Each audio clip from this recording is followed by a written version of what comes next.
Bem-vindos ao nosso canal Vampiros, Senhores Absolutos da Noite. Hoje teremos duas histórias eletrizantes com esses senhores da noite, sua sensualidade e seus perigos. Muito obrigado aos inscritos e se você ainda não se inscreveu no canal, inscreva-se e ative as notificações para receber os próximos vídeos. Não se esqueça também de deixar seus comentários e compartilhar essas histórias com seus amigos. Pegue seu prato de iscas de peixe e seu copo de chá de pêssego e vamos desvendar juntos essa história empolgante. Vamos juntos pela escuridão. O Vampiro de Anantis. William of Newburgh. Um outro evento, não diferente do que narrei, mas mais pernicioso em seus efeitos, aconteceu no castelo que é chamado de Anantis. A história eu ouvi de um monge idoso, que vivia com honra e autoridade naquela região, e que relatou o acontecimento como tendo ocorrido em sua própria presença. Um certo homem de má conduta, temente de seus inimigos ou da lei, fugiu da província de York e procurou refúgio junto ao senhor do mencionado castelo. Lá instalado, procurou exercitar-se em coisas condizentes com seu caráter e trabalhou arduamente para aumentar, em vez de corrigir, suas próprias propensões ao mal. Casou-se com uma mulher que foi a causa de sua ruína, como mais tarde se constatou. Tendo ouvido certos rumores a respeito dela, o ciúme dominou-lhe o espírito. Ansioso por averiguar a veracidade daqueles relatos, disse à esposa que faria uma viagem, da qual não voltaria por alguns dias. Contudo, regressando à noite, foi secretamente introduzido em seu quarto por uma empregada, com quem compactuara. Assim, ocultou-se sobre uma viga suspensa no quarto de sua esposa, para que pudesse constatar, com seus próprios olhos, se algo atentaria contra a honra de seu leito conjugal. Viu, em seguida, a sua esposa em pleno ato de fornicação com um jovem da vizinhança.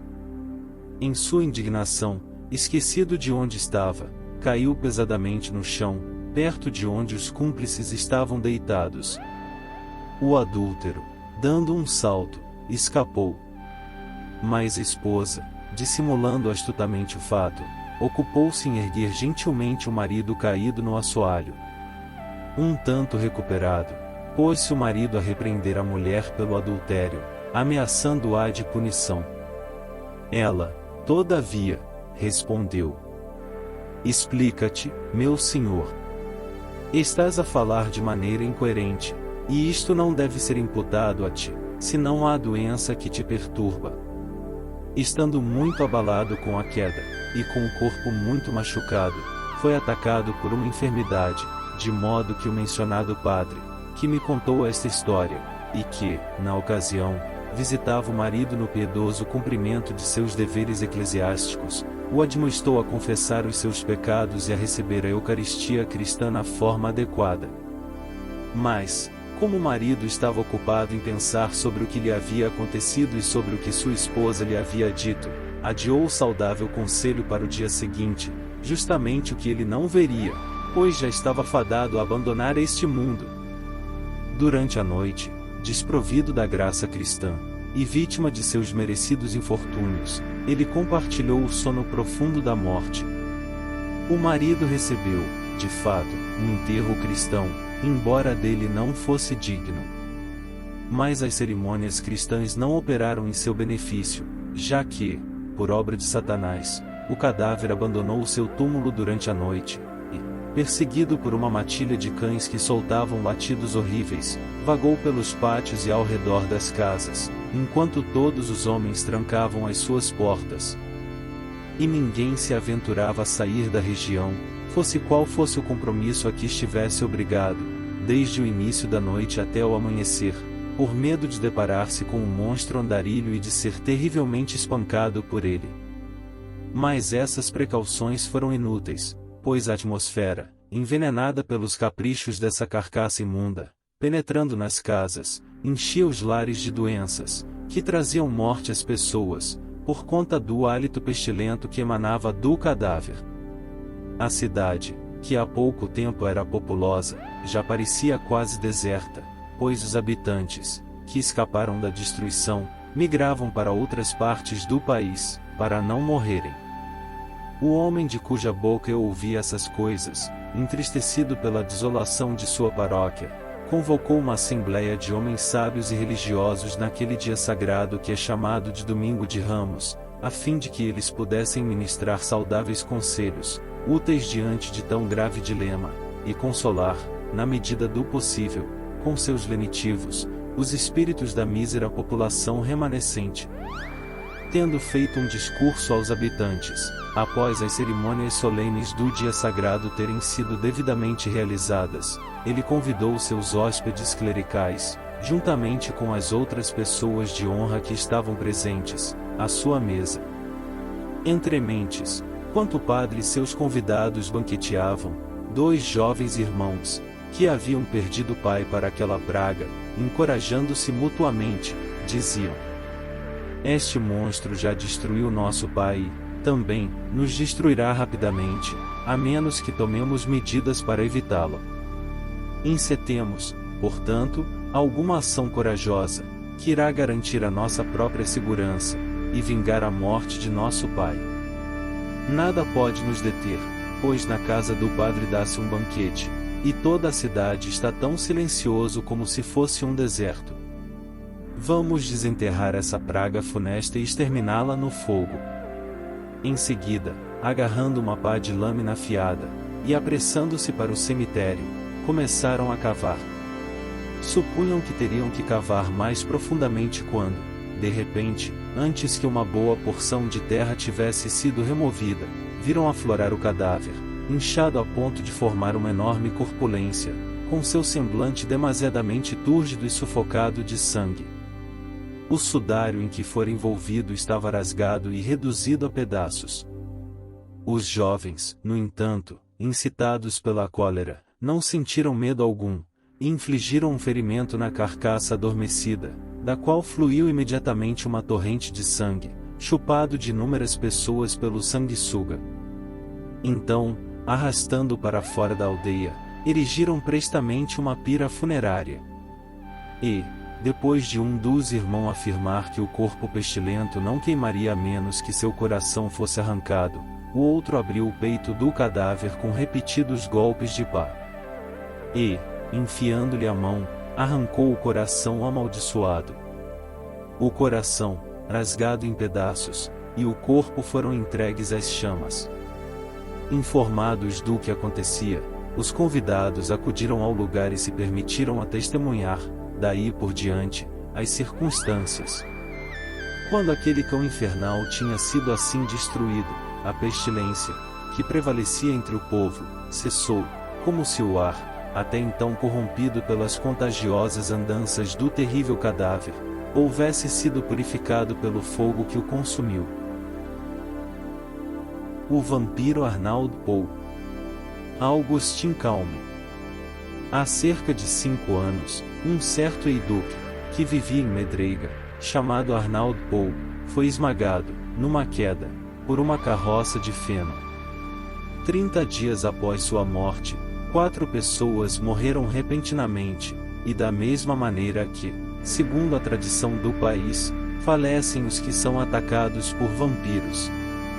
Lembraram, então, que Arnald Poe costumava contar que, nos arredores de Kaslova, perto da fronteira da Sérvia Otomana, havia sido atormentado por um vampiro turco.